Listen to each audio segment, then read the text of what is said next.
Hello everyone. Chilian.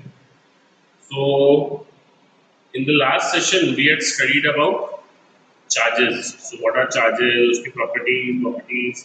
सब हम लोगों ने basic introduction about charges हम लोगों ने already last session में देखा था. So in today's session we will study the next subtopic after charges. Basically is forces between the charges. तो आप लोगों ने forces के formulas तो आप लोग बेस करेंगे. Forces कैसे रहते हैं, like charges repel each other, like charges attract each other, तो ये सब बेसिक प्रॉपर्टीज तो आप लोगों ने चार्जेस के बारे में ऑलरेडी पढ़ी है. ये तो हम लोग ऑलरेडी लास्ट क्लास में देख चुके हैं. Charging by conduction, charging by induction, repulsion is the shortest of electrification. ये सारी चीजें हम लोग लास्ट क्लास में देख चुके हैं. ठीक है, इसके बाद हमने बेसिक कुछ क्वेश्चंस भी किए थे. अब जो नेक्स्ट सब टॉपिक हम लोगों को करना है दैट इज कूलम्स लॉ. बोलिए रुद्रेश जी.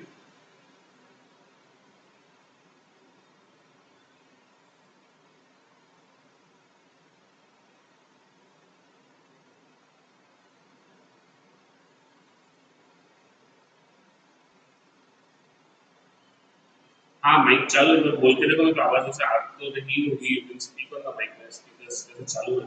एक हाँ हाँ बोलिए ना रुद्रेश जी.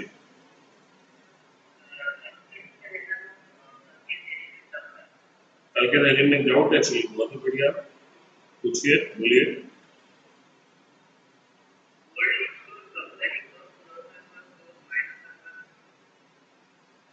ये दो चीजें हैं.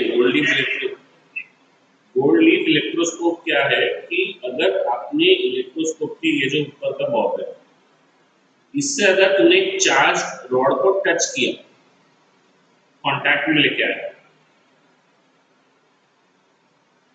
तो जो चार्ज इसके ऊपर है वही सेम साइन ऑफ चार्ज यहाँ पर है.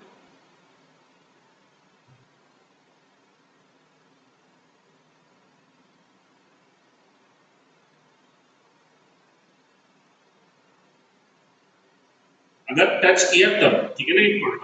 दूर नहीं है एक्चुअली, टच किया दैट इज इम्पोर्टेंट. टच किया है तब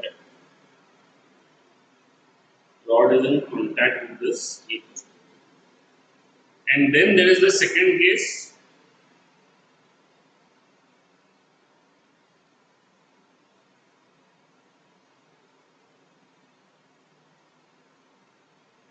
तो इस वाले केस में अगर यहाँ पे पॉजिटिव आया है तो इसके भी पॉजिटिव आएगा, और नीचे की जो दोनों लीफ रहेगी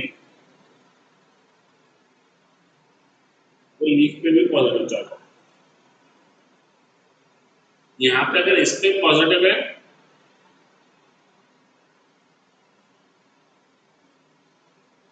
तो इस पे नेगेटिव इंड्यूस होगा,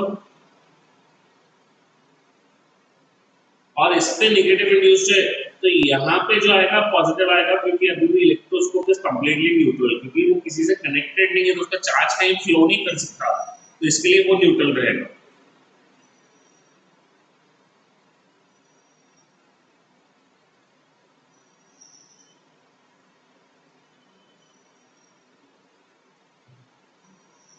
समझो.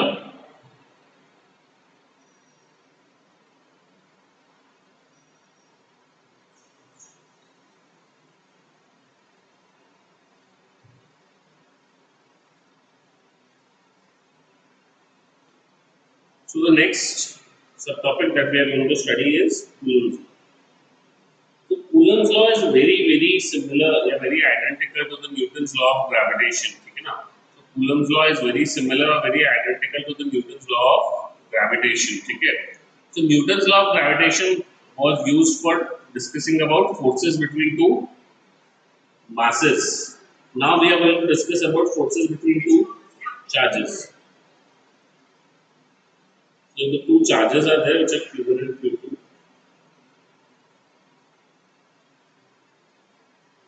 We have two charges, Q1 and Q2. So there is a force F which acts between these two charges. So Coulomb's law क्या बोलता है? The force between the two charges is equal to force F. The force F between the two charges is directly proportional to the product of the charges. and inversely proportional to the square of the distance between them. So 4 is directly proportional but inversely proportional to square of the distance between them, and it is directly proportional to the product of the charges.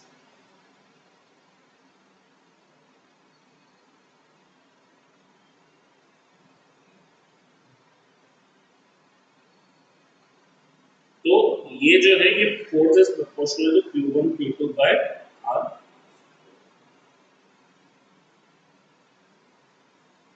अब proportional को equal करने के लिए what we do is you multiply by a constant. कभी भी proportionality है तो proportionality का साइन हटाने के लिए हम लोग क्या करते हैं, कांस्टेंट के से मल्टीप्लाई करते हैं। तो k जो होता है, k की वैल्यू जो होती है वो 9 into 10⁻9 होती है इन वैक्यूम। वैक्यूम में या फिर एयर में जो k की वैल्यू है that is 9 into 10⁻9 and k जो होता है it is also equal to 1/4 pi epsilon. तो ये जो k यहाँ पे कांस्टेंट है वो k की वैल्यू होती है 1/4 पाई,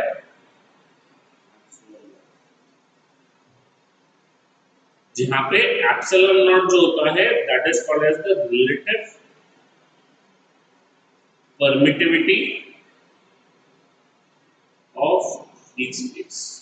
Epsilon naught is the relative permittivity of free space. इसकी जो epsilon naught की वैल्यू है वो आएगी 8.85 into 10⁻12 कूलम स्क्वायर पर Newton.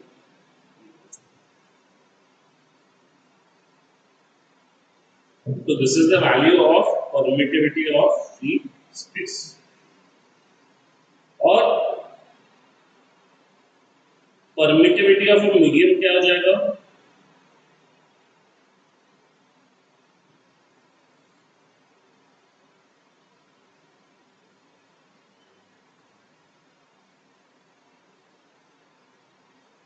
so permittivity of a medium क्या हो जाएगा बेसिकली एप्सिलॉन मीडियम। तो इसी जैसे ये एप्सिलॉन नॉट ये फ्री स्पेस है ना, फ्री स्पेस का मतलब क्या होता है, दिस इज ऑफ वैक्यूम।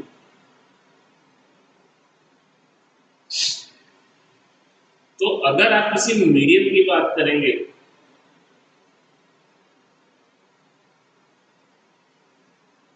तो वो क्या होता है एप्सिलॉन वैक्यूम इनटू। सो किसी भी मीडियम के लिए you can have a relative permittivity.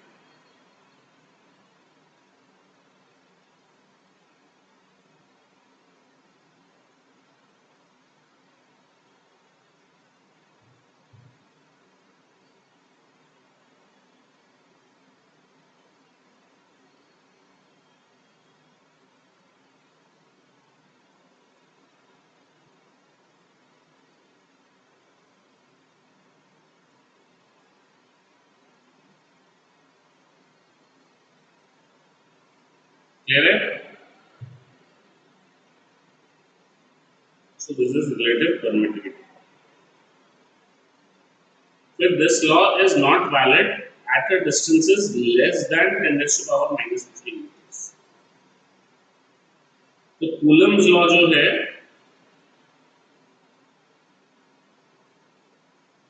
Permittivity क्या होता है कि आप लोग आगे जाके पढ़ेंगे, एक्चुअली हम लोग ये मेरे प्रोग्राम में आता है परमिटिविटी परमिएबिलिटी वहां पर पढ़ते हैं हम लोग। तो वो एक मीडियम को कितना इलेक्ट्रिक फील्ड कितनी एक मीडियम में हो सकती है उसके ऊपर डिपेंड करता है, उससे रिलेटेड है परमिटिविटी। तो वो क्या होता है वो हम लोग थोड़ा आगे जाएंगे तब आएगा हम लोगों को और थोड़ा डिटेल में समझने के लिए। और ई नॉट और ई आर में क्या फर्क है, ई नॉट जो है ये फिक्स्ड है, इसकी वैल्यू जो है फिक्स्ड है, ये हमेशा किसका है वैक्यूम का है। और ये जो है ये किसी मीडियम का है। अब ई आर क्या होता है, ई आर एक रेशियो है कि भाई किसी मीडियम की जो परमिटिविटी है वो वैक्यूम से कितने गुना है। तो मीडियम की परमिटिविटी वैक्यूम से कितने टाइम्स है, so that कितने टाइम्स है, that is called as relative permittivity.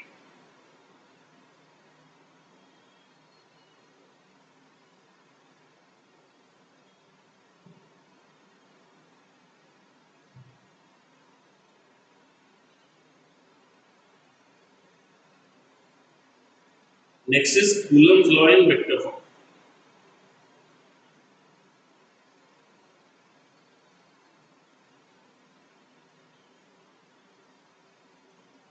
Coulomb's law in vector form में क्या बोला हमने, चार्ज Q2 को यहाँ रखा है, तो Q2 का जो पोजीशन वेक्टर है वो क्या है, R2 वेक्टर।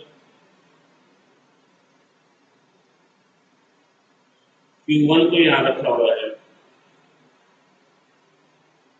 इसका पोजीशन वेक्टर है R1 वेक्टर।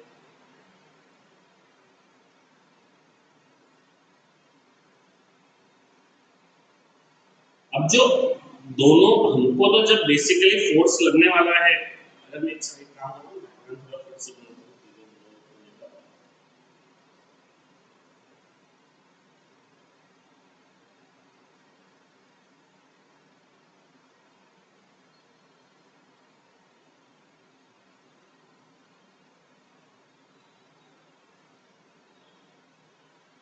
अब जो दोनों के बीच में जो फोर्स लगने वाला है, ये दोनों के बीच का जो फोर्स लगेगा वो इन दोनों के बीच के डिस्टेंस के ऊपर डिपेंड करेगा। तो इन दोनों के बीच के डिस्टेंस को हमने क्या किया, हमने उसको बोला R21।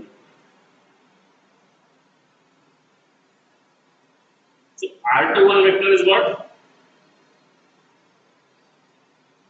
अगर मैंने ये डायरेक्शन लिया, so R21 vector plus R2 vector, sorry दूसरा डायरेक्शन R1 से 2 तक, so we can say that R21 vector plus R1 vector equals to R2 vector, triangle law। R21 vector is equal to R2 vector minus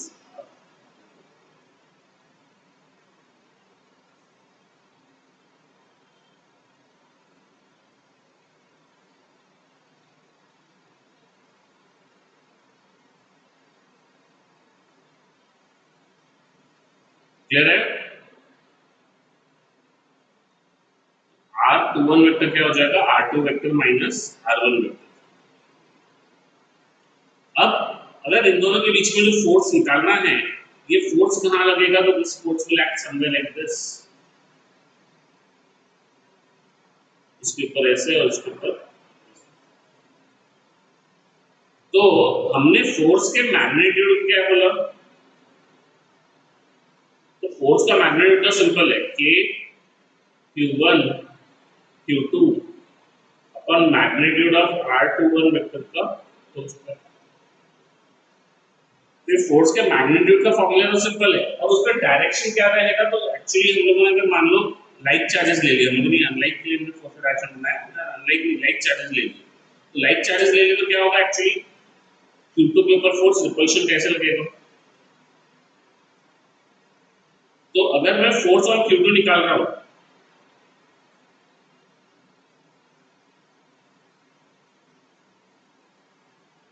तो वो अगर F vector है तो वो क्या हो जाएगा, उसका मैग्नीट्यूड तो वही रहेगा K Q1 Q2 और मैग्नीट्यूड ऑफ R21 वेक्टर का स्क्वायर इनटू इस फोर्स का डायरेक्शन क्या रहेगा, Q2 पे लगने वाले फोर्स का डायरेक्शन क्या है, जो R21 का डायरेक्शन है वही डायरेक्शन है, तो इनटू R21 क्या, तो जिसको हम लोग क्या लिख सकते हैं, इसको हम लोग लिख सकते हैं K Q1 Q2 into R21 क्या को क्या लिखेंगे, R21 vector upon mod of R21 vector का।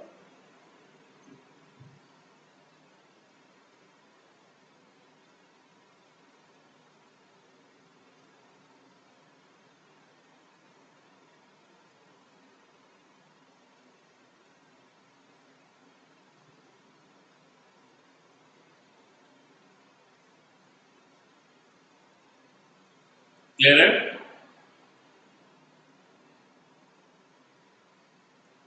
अगर फोर्स ऑन Q1 निकालना है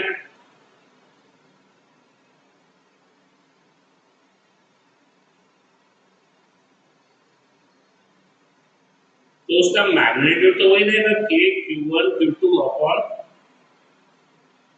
मॉड ऑफ R21 वेक्टर का Q, तो उसका मैग्नीट्यूड तो यही रहेगा, but what will happen is the direction is going to get reversed. तो डायरेक्शन रिवर्स हो जाएगी, जो डायरेक्शन एक्चुअली किस वेक्टर की डायरेक्शन में रहेगी, तो हम लोग सोच सकते हैं कि R12 वेक्टर की डायरेक्शन।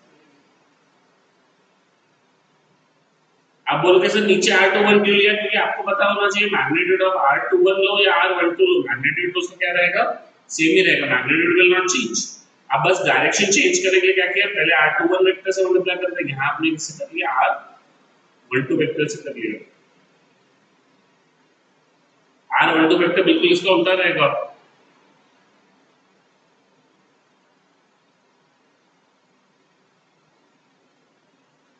और ये जो फोर्स ऑन Q1 और फोर्स ऑन Q2 है तो वो एक दूसरे के साथ force on Q2 is equal to negative of force on Q1।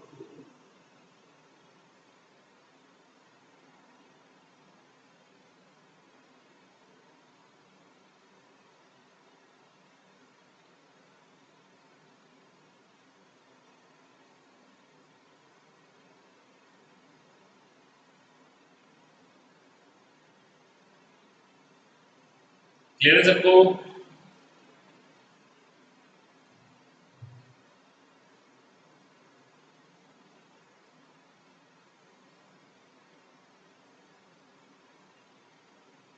हाँ, एक और चीज इसमें जो ध्यान देने लायक है, ये यहाँ पे जब ये कूलम्स लॉ यूज करते हैं ना, so we do not use sign of charges.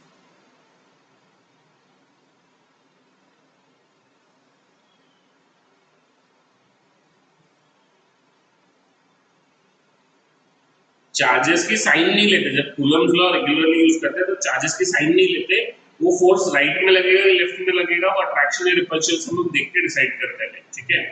और वहीं पे बट जब कूलम्स लॉ वेक्टर फॉर्म में यूज करते हैं, when we use Coulomb's law in vector form, we will put the value of charge with the sign, क्योंकि ये हमारा फोर्स का फाइनल वेक्टर आ रहा है, कि this is the final vector.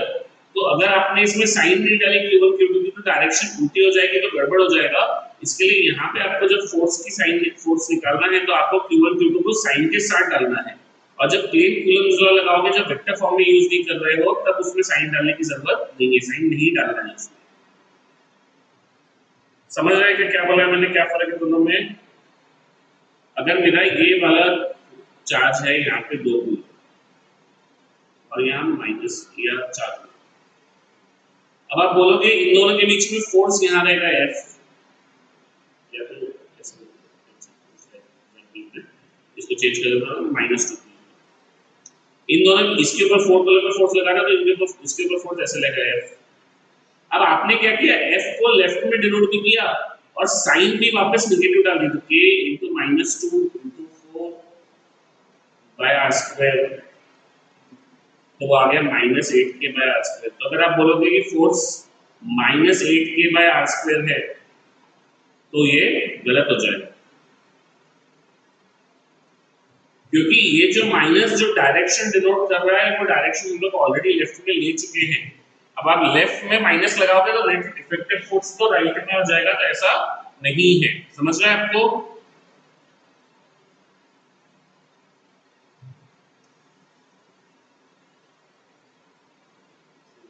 Well, not using vector.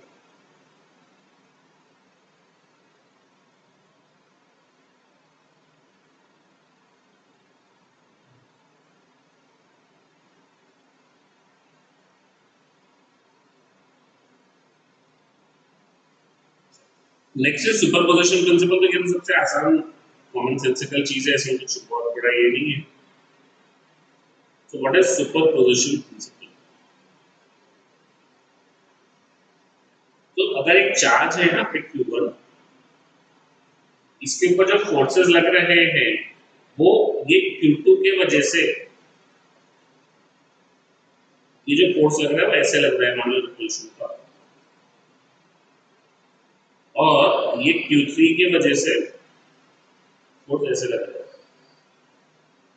तो बेसिकली क्या होगा, सुपरपोजिशन प्रिंसिपल क्या बोलता है कि नेट फोर्स जो Q1 पे रहेगा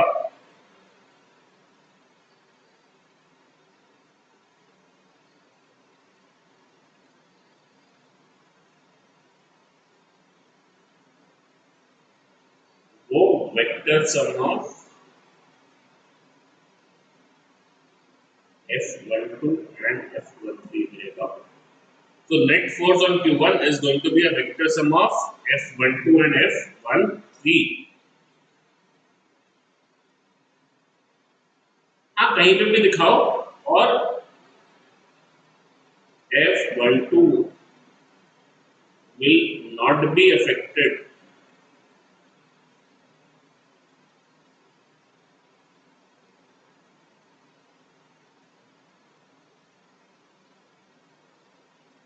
by presence of, यानी कोई भी दो चार्जेस के बीच का जो फोर्स है, जैसे ये Q1 और Q2 का फोर्स है, इसको Q3 के प्रेजेंट से कोई फर्क नहीं पड़ेगा, चाहे Q3 प्रेजेंट रहे चाहे Q3 प्रेजेंट नहीं रहे, उसको Q3 के प्रेजेंट से कोई फर्क नहीं पड़ेगा।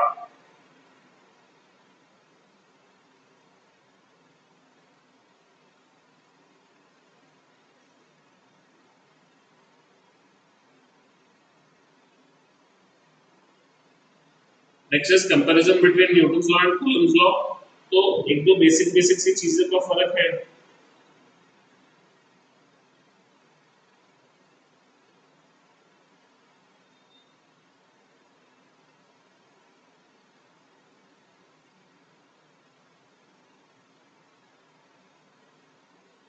क्या क्या फर्क आएगा आपके हिसाब से न्यूटन्स लॉ और कूलम्स लॉ में?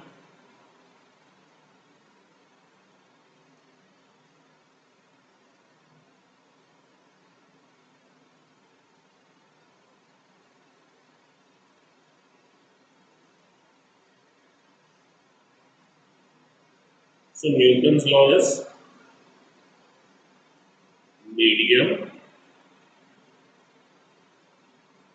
independent. Coulomb's law is medium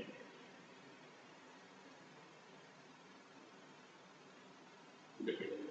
Coulomb's law को मीडियम से फर्क पड़ेगा, न्यूटन्स लॉ को मीडियम से फर्क नहीं पड़ेगा।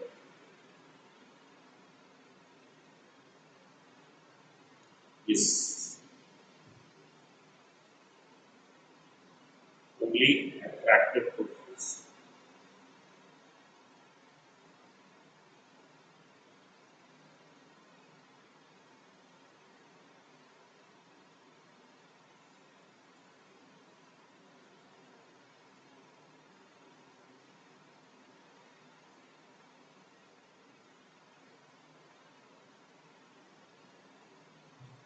ठीक है ना? तो ये दो मेजर फर्क है, और तीसरा जो फर्क है वो बेसिकली दैट कम्स विद ये तीसरा जो फर्क है वो आता है इसमें मैग्नीट्यूड में। सो न्यूटन्स लॉ का जो ग्रेविटेशनल फोर्स जो है वो वीक फोर्स है, और इलेक्ट्रोस्टैटिक फोर्सेस जो है ये स्ट्रॉन्ग फोर्सेस है।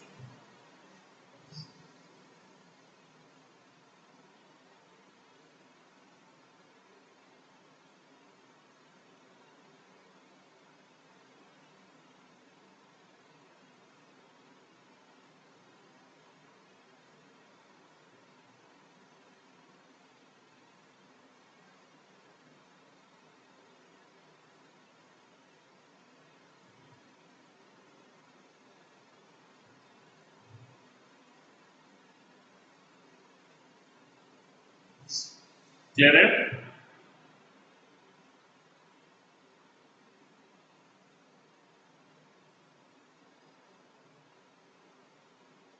चलिए बहुत ही बढ़िया।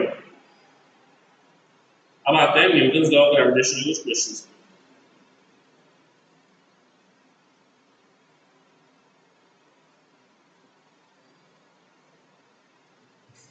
बढ़िया शो ट्राई कीजिए भाई।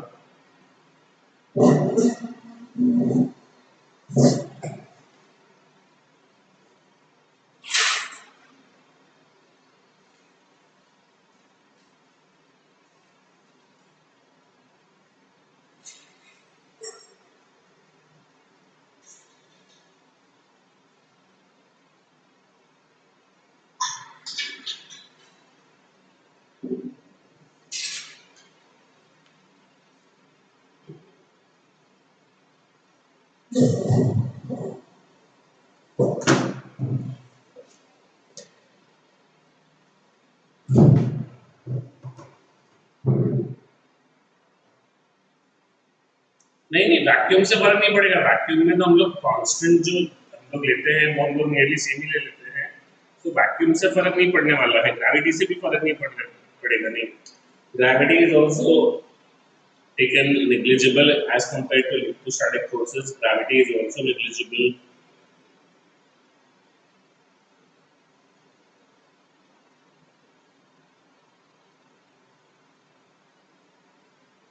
Yes, induction.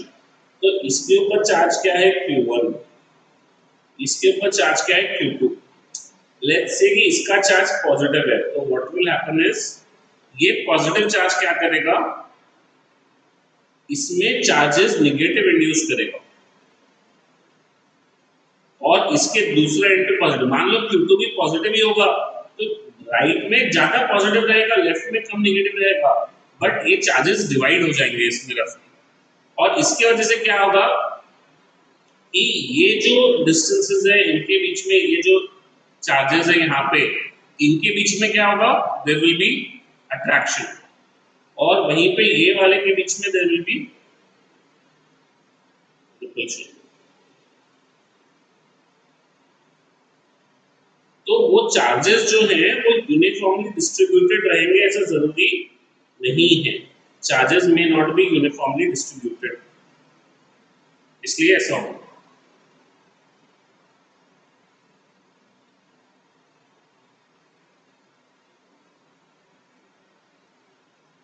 ठीक है,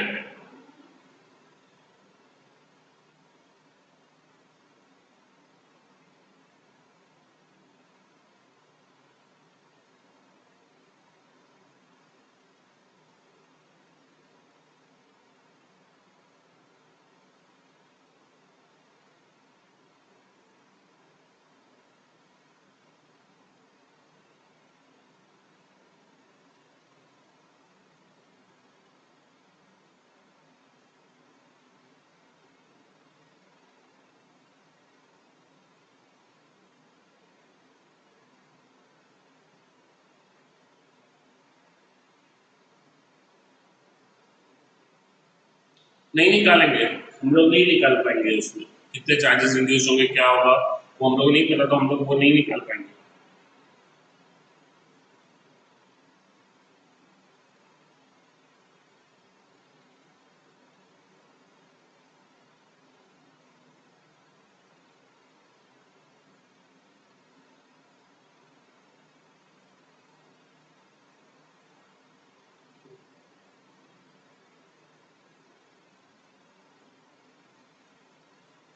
तो क्या ये स्टेबल इक्विलिब्रियम है क्या?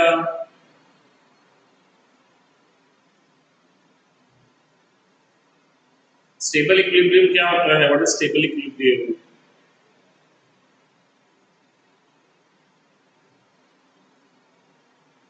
हाँ, ऑल चार्जेस पॉजिटिव, बोला नहीं है तो सभी सेम साइड। देखो जब आप इसको स्टेबल इक्विलिब्रियम का मतलब क्या है, अगर आप इसको यहां से डिस्प्लेस करोगे तो क्या ये अपने जगह पे वापस आना चाहेगा? तो आप देखेंगे कि मान लीजिए ये क्यू नॉट का फोर्स जो है इस चार्ज के ऊपर कहाँ लग रहा है, क्यू नॉट कहाँ अप्लाई करेगा फोर्स, रिपल्शन का ऐसे लगाएगा, और इधर वाला क्यू नॉट क्या करेगा, ये फोर्स ऐसे लगाएगा।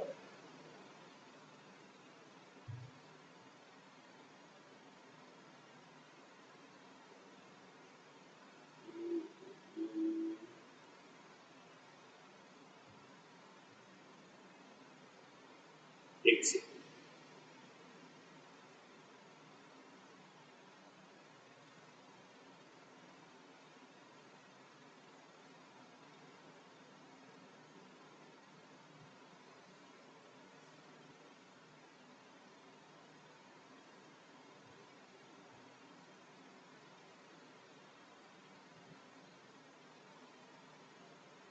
एक्चुअली ये वाले केस में हो रहा है कि जब आप इसको इधर लेके जाएंगे,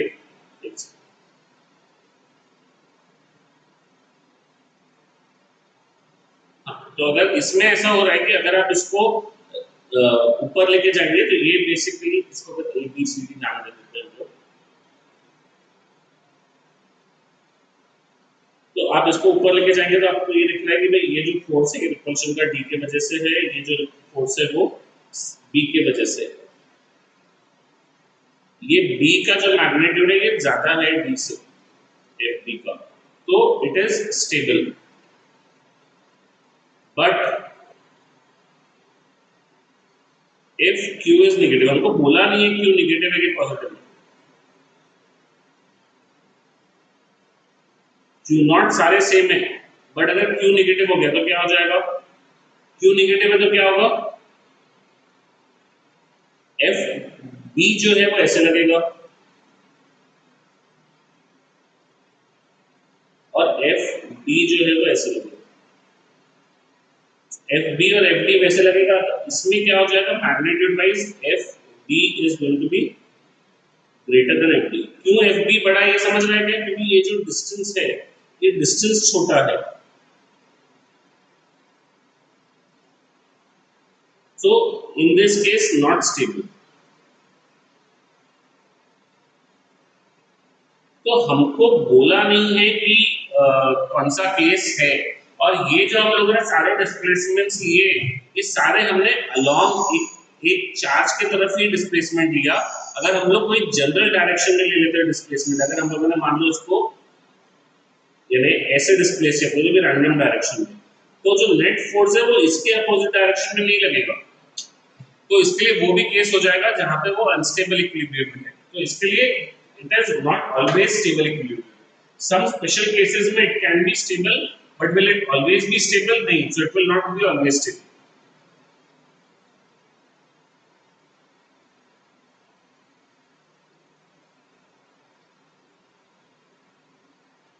क्लियर है? बोलिए रुद्रेश जी।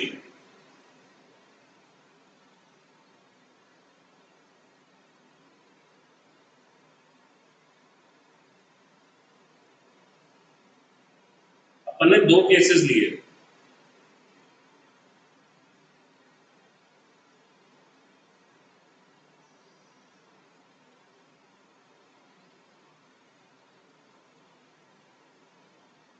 हमने बोला बाहर वाले सारे चार्ज मान लो पॉजिटिव, दोनों भी केस में। अंदर वाला जो चार्ज है वो ये केस में पॉजिटिव है। तो अगर इसको आप सेंटर से, ये सेंट्रल पॉइंट है, सेंट्रल पॉइंट से थोड़ा साइड में लेके जाओ तो क्या होगा? ये दोनों चार्जेस आपस में, ये चार्ज और ये चार्ज आपस में रिपल्शन करेंगे, और ये चार्ज और ये चार्ज आपस में रिपल्शन करेंगे, तो ये फोर्स की डायरेक्शन हो गई। और वहीं पे अगर आपने इसको सेंट्रल चार्ज को निगेटिव लिया, फिर आपने इसको साइड में डिस्प्लेस किया, तो क्या होगा? ये वाला चार्ज और ये वाले चार्ज के बीच में अट्रैक्शन रहेगा, और ये चार्ज और ये चार्ज के बीच में भी अट्रैक्शन रहेगा। अब ये वाला डिस्टेंस छोटा है, एफ बी जो है ये वाला डिस्टेंस छोटा है, एफ बी वाला डिस्टेंस बड़ा है, तो एफ बी का मैग्नीट्यूड जो होगा वो एफ बी से बड़ा होगा। यहाँ पे भी डिस्टेंस तो वही बी वाला ही छोटा है, तो यहाँ पे भी F B is greater than F B.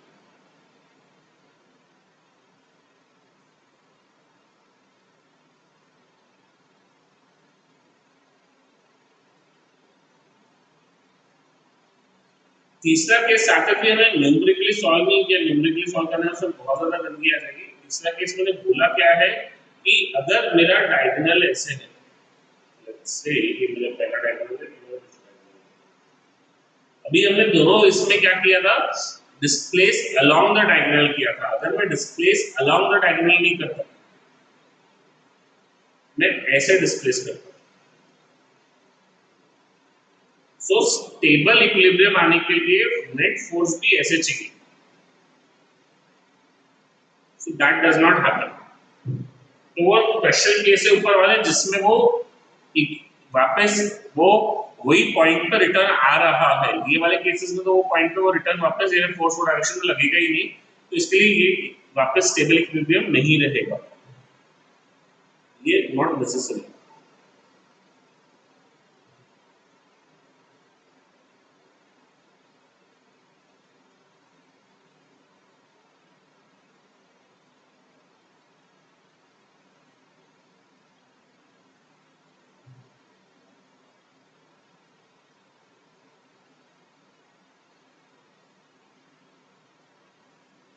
So two identical conducting spheres were meant to carry equal amount of charge and are fixed apart at a certain distance larger than the diameters. तो ये one और दो spheres है, इनको किसी distance पे हमने fix किया। The spheres repel each other with an electric force of 88 millimeter। तो ये इधर 88 millimeter का फोर्स लग रहा है।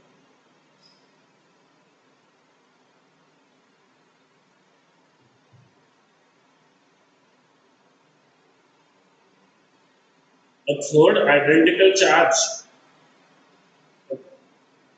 identical sphere 3 having an insulated handle and initially uncharged is touched first to sphere 1 and then to sphere 2 and finally removed। देखो इसके ऊपर चार्ज क्या है, क्यू नॉट है, इसके ऊपर भी क्यू नॉट है। पहले इसको स्फीयर 1 से 1 और 3 को टच किया तो इसके ऊपर चार्ज हो जाएगा क्यू नॉट बाई 2, इसके ऊपर चार्ज हो जाएगा क्यू नॉट बाई 2, इसके ऊपर क्यू नॉट। अब आपने क्या किया, 3 और 2 को टच किया, क्यू नॉट बाई 2, 3 और 2 को टच किया, तो 3 और 2 का टोटल चार्ज क्या है, Q not plus Q not by 2, which is 3 Q not by 2, और उसमें का आधा चार्ज 2 पे रहेगा which is 3 Q not by 4, और आधा चार्ज 3 पे रहेगा which is again 3 Q not by 4। तो जो फोर्स लगेगा इनके ऊपर वो रहेगा के, 1 के ऊपर चार्ज कितना है, क्यू नॉट बाई 2, और 2 के ऊपर चार्ज कितना है, 3 क्यू नॉट बाई 4। तो के Q not into Q not by 2 into 3 Q not by 4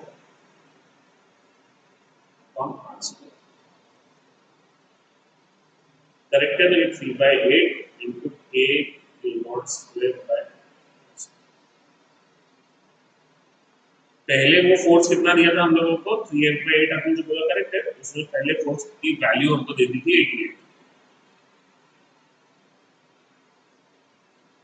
answer जो कि 33 मिली।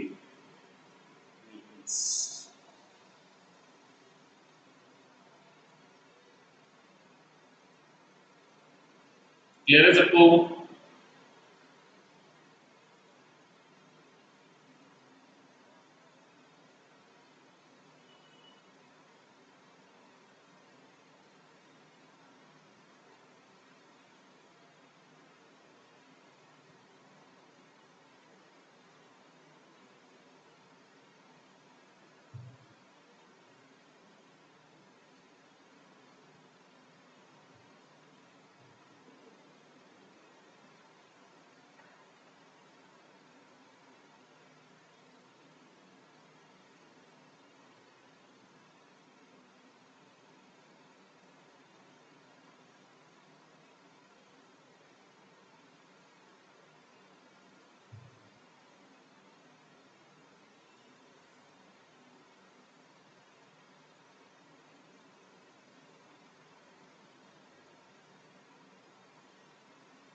देखिए टोटल चार्ज हम लोगों ने कितना दिया है, क्यू दिया।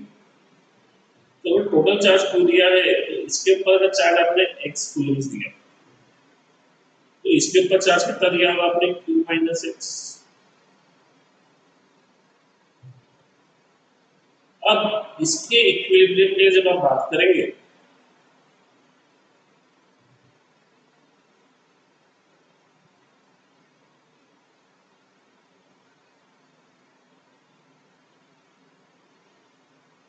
जो इलेक्ट्रिक फोर्स है वो ऐसे लगेगा रिपल्शन का। उस इलेक्ट्रिक फोर्स की वैल्यू क्या रहेगी, के into Q one is x into Q two is Q minus x और और साथ ही साथ एक फोर्स और लगेगा, that will be the spring force.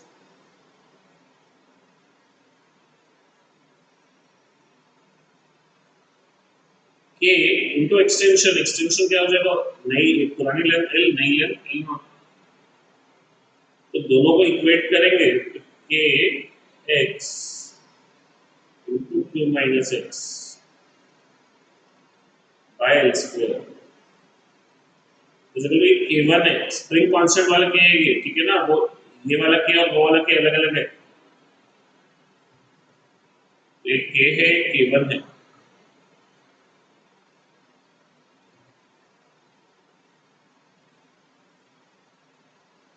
निकालना क्या है,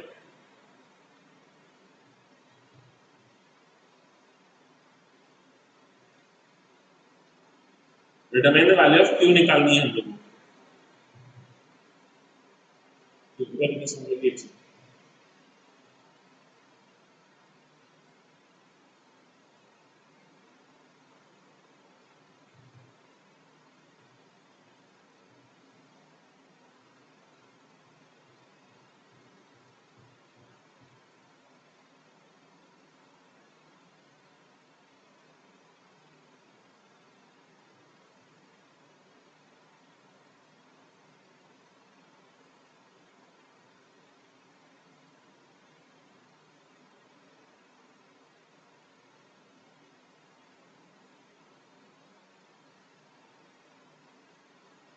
एक्स की वैल्यू क्यू बाई टू होना जरूरी नहीं है, it is not necessary x की वैल्यू क्यू बाई टू होनी चाहिए। एक्चुअली उन्हें देना चाहिए, नॉट नेसेसरी, क्योंकि फोर्स तो दोनों में तभी भी सेम लगेगा, चार्जेस अलग अलग भी रहेंगे, तो इलेक्ट्रिक फोर्स सेम ही है। मैं एक्चुअली भी सोल्यूशन चेक किया तो सोल्यूशन में उन्होंने वही किया हुआ है, चार्जेस को सेम लिया है, but it is not necessary.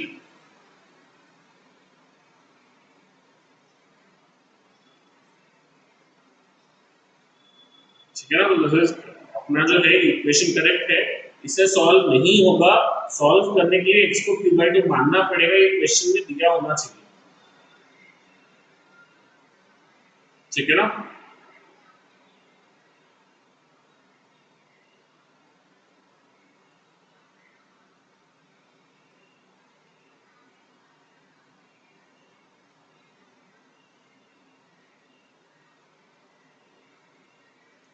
आप लोग इसको ट्राई कीजिए, मैं 2 मिनट में रिकनेक्ट कर रहा हूँ, आ रहा हूँ मैं।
हाँ, तो कैसे सॉल्व होगा question?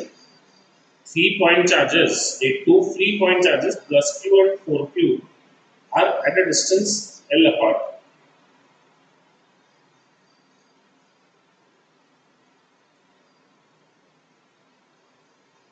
A third charge is so placed that the entire system is in equilibrium. तो एक तीसरा चार्ज हमने रखा है ताकि पूरा सिस्टम इक्विलिब्रियम में रहे, ठीक है।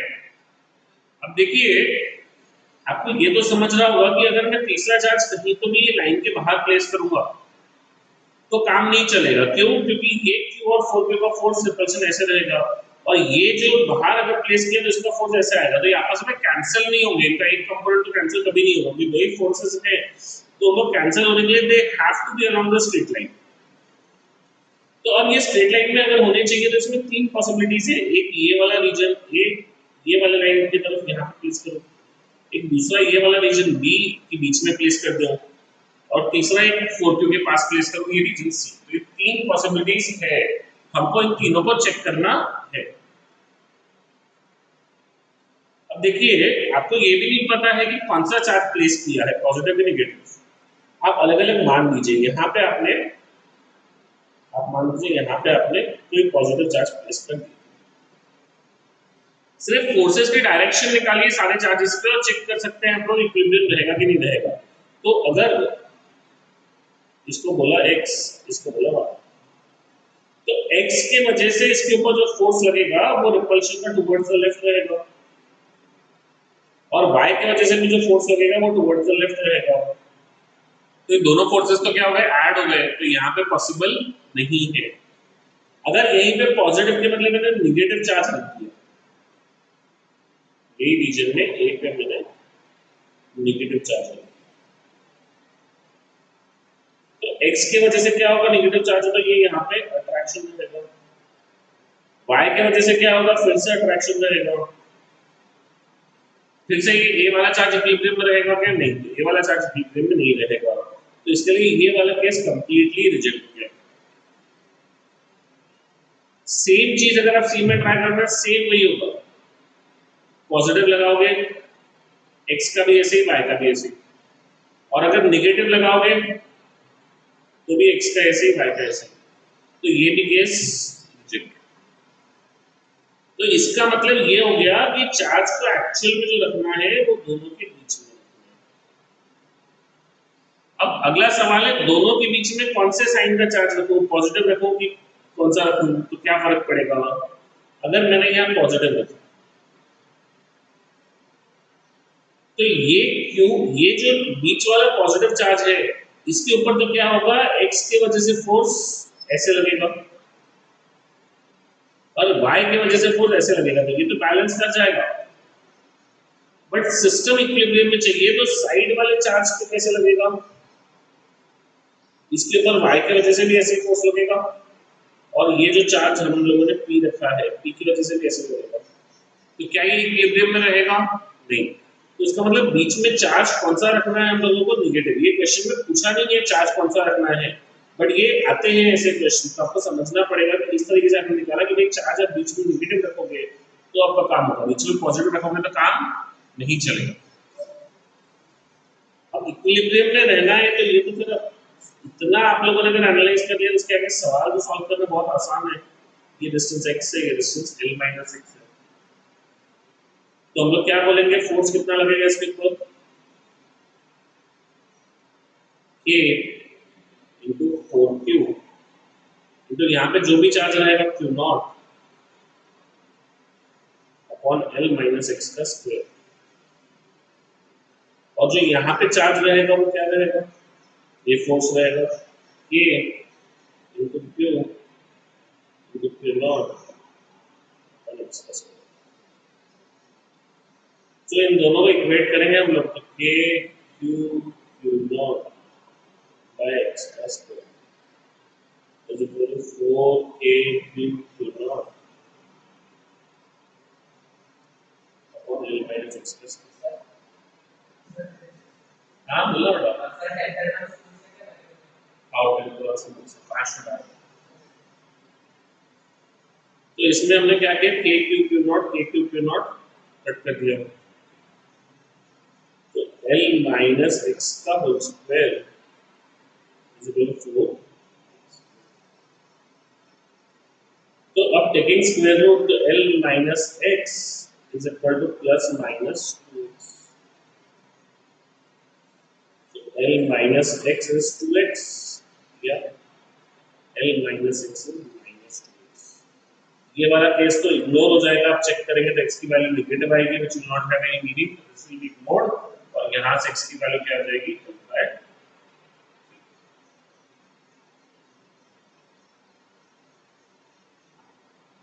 क्लियर है सबको?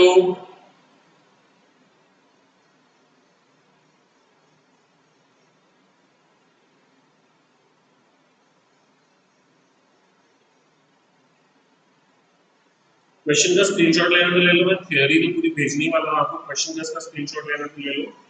इलस्ट्रेशंस में आपको ऑलरेडी सेंड कर चुका हूं।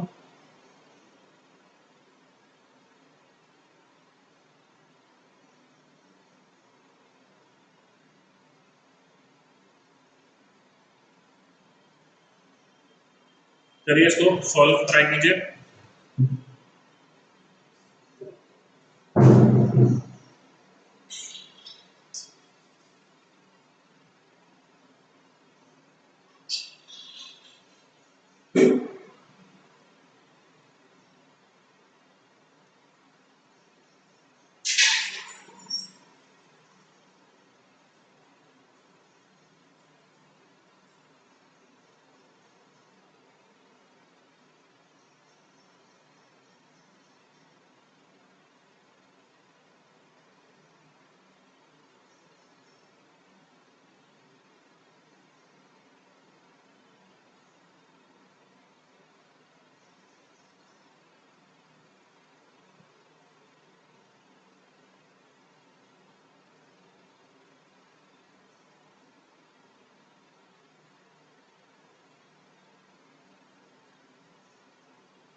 हाँ चलिए।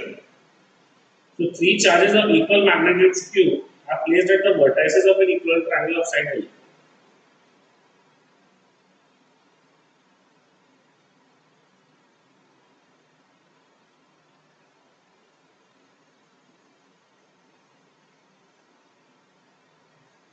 How can the system of charges be placed in equilibrium? So how can this system be placed in equilibrium? ये हम लोगों को पूछा है, ठीक है ना। अभी देखिए क्या होने वाला है कि हर एक चार्ज का आप देखेंगे तो ये यहाँ से यहाँ रिपल्शन ऐसे रहेगा और ये यहाँ से यहाँ रिपल्शन ऐसे रहेगा। तो ये दोनों जो फोर्सेज है 60 डिग्रीज पे हैं, तो इनका जो रिजल्टेंट है वो ऐसे रहने वाला है। इतना मैग्नीट्यूड वगैरह सब आप निकाल लेंगे तो वो रिजल्टेंट ऐसे रहने वाला है।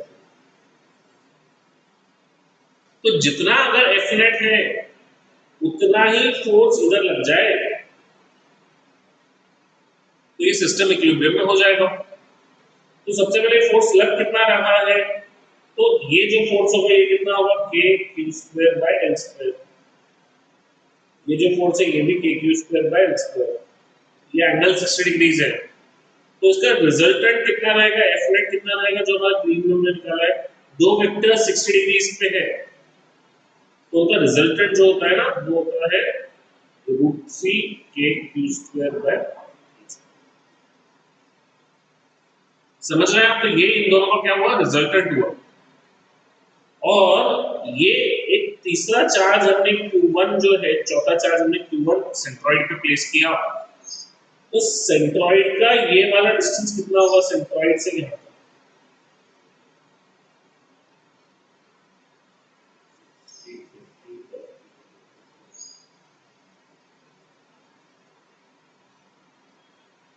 L by. बेसिकली कैसे आया ये आप लोगों को ऑलरेडी इतना मैथ आप लोगों को आता है कि भाई ये वाली जो चीज है ये यहाँ से यहाँ तक ये जो ये हाइट है, तो ये हाइट कितनी होगी, ये तो हम वैसे भी आप लोगों ने रेडियस और सर्कमफरेंस वगैरह भी पढ़ लिया होगा, तो इतना आपको करने की जरूरत ही नहीं है। नहीं तो वैसे ये हाइट कितनी होगी रूट 3 L/2 और फिर उसका 2:1 रेशियो। तो एफ नेट हमारा क्या हो जाएगा के into Q into Q1 upon L/√3 का स्क्वायर। तो चलो √3 के क्यू स्क्वायर का, तो के Q Q1 by L square, √3 का स्क्वायर ऊपर जाके 3, तो √3 के क्यू स्क्वायर बाय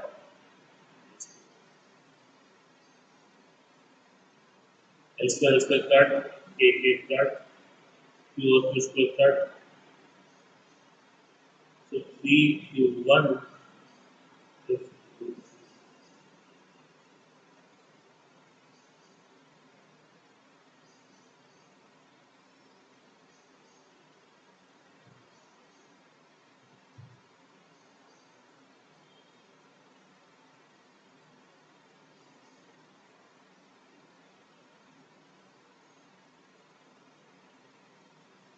क्लियर है क्या, तो Q1 क्या आ गया Q/√3।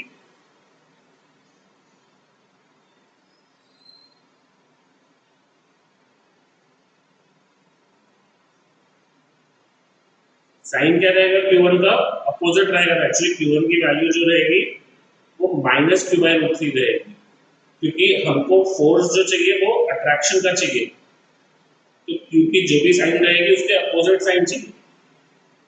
Q पॉजिटिव है तो सेंटर पे निगेटिव रहेगा और Q निगेटिव है तो सेंटर पे पॉजिटिव रहेगा।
नहीं कर लिया था।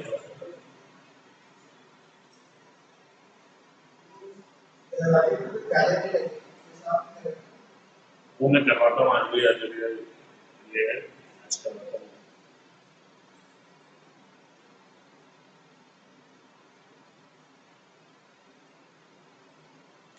तो हमको क्या करना है,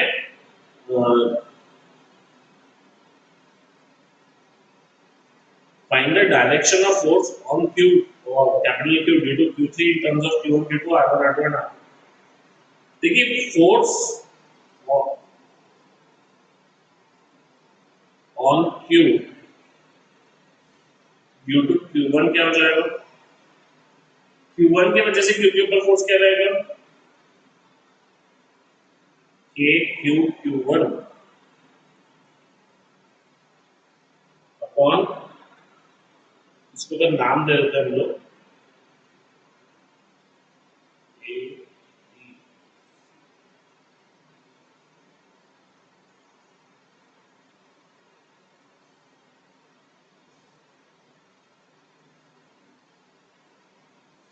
RAB का मैग्नीट्यूड का Q into R AB vector office में दिया है, राइट, ऑफिस की दी है, तो ऑफिस में क्या करता है, ऑफिस का आदमी का गेट पे भी डाला है,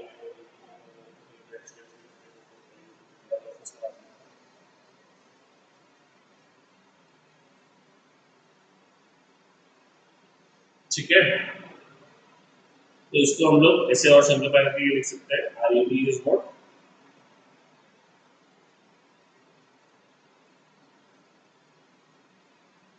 के Q one Q into RAB will be what, RAB is, so this is R vector minus R1 vector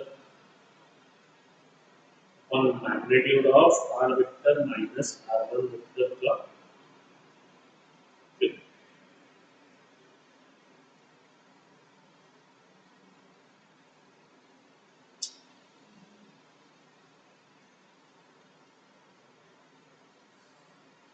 वैसे ही force on Q due to Q2 क्या हो जाएगा,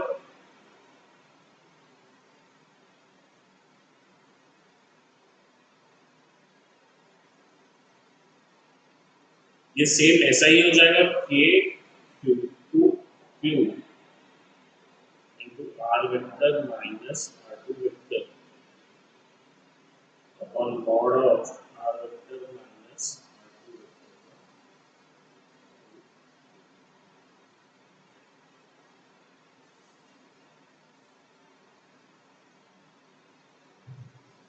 So net force on Q is 0.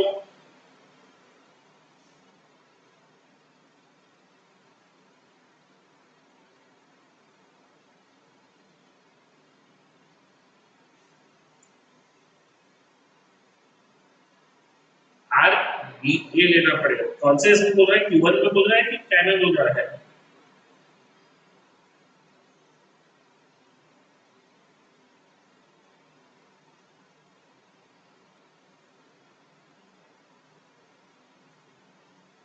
so net force on Q is 0, so F1 plus F2 plus F3 is equal to 0. So F3 is equal to what, minus of F1 plus F2, so K K1 Q R minus R1 vector upon mod of R vector minus R1 vector plus K Q2 Q R vector minus R2 vector upon mod of R vector minus R2 vector.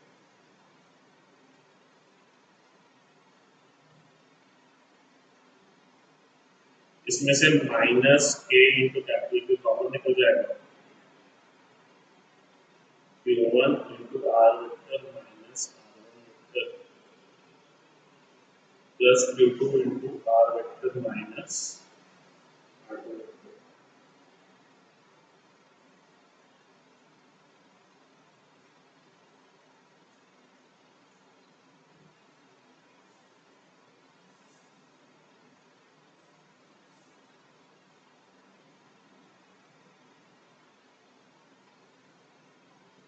Then again,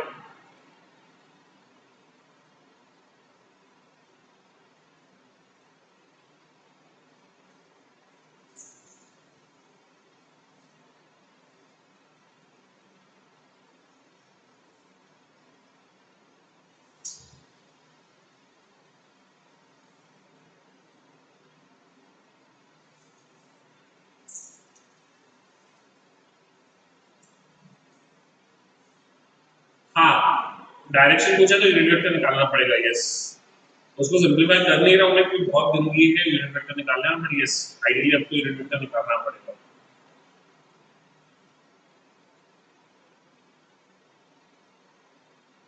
तो मेरा homework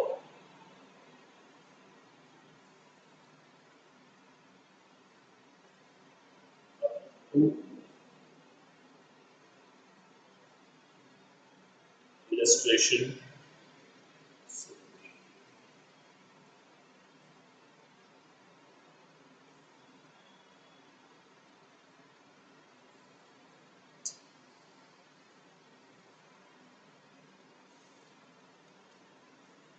So we'll discuss the doubts of these illustrations in the next class. 17 तक के illustrations के doubts हम लोग next class में discuss करेंगे। और इसके बाद कुछ और questions है जो 3D में है, तो वो 3D में questions हम लोग अगेन इसी में करेंगे नेक्स्ट सेशन में। एक बार इसके स्क्रीनशॉट आप ये क्वेश्चन का ले लीजिए, क्वेश्चन के स्क्रीनशॉट्स नहीं डालूंगा मैं, जो मैंने कूलम्स लॉ की थ्योरी वाला पेज था उसका मैं पूरा पीडीएफ आपको भी डाल दूंगा।